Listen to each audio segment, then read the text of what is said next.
بسم الله الرحمن الرحيم. أهلا بيكم أعزائي المشاهدين في قناة أخبار كل يوم.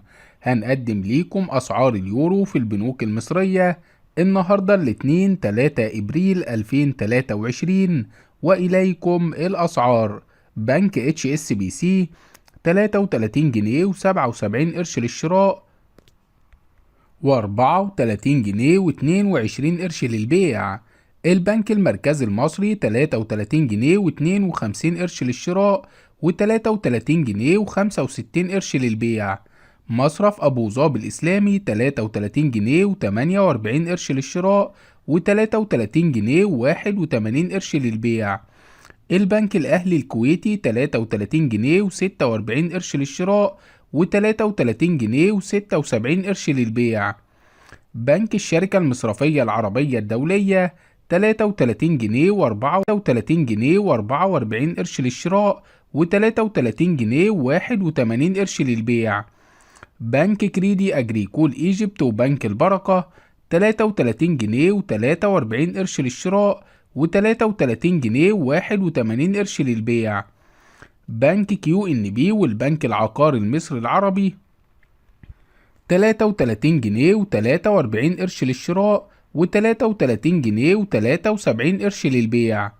بنك الكويت الوطني وبنك المشرق وبنك الاسكندرية 33 جنيه و43 قرش للشراء، و33 جنيه و81 قرش للبيع.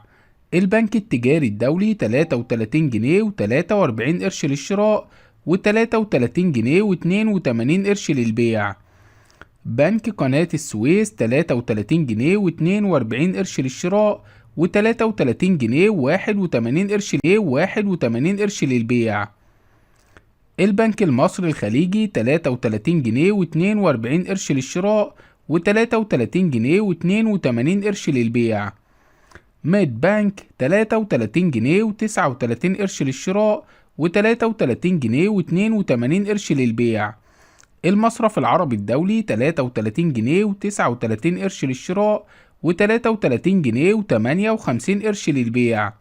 بنك بلوم 33 جنيه و38 قرش للشراء، و33 جنيه و58 قرش للبيع. المصرف المتحد 33 جنيه و33 قرش للشراء، و33 جنيه و81 قرش للبيع. بنك مصر والبنك الأهلي المصري وبنك التنمية الصناعية 33 جنيه و32 قرش للشراء، و33 جنيه و70 قرش للبيع. البنك الأهلي اليوناني 33 جنيه و31 قرش للشراء، و33 جنيه و70 قرش للبيع. أعزائي المشاهدين، هنا ينتهي الفيديو. لا تنسوا دعمنا بلايك والاشتراك في القناة حتى يصلكم كل جديد.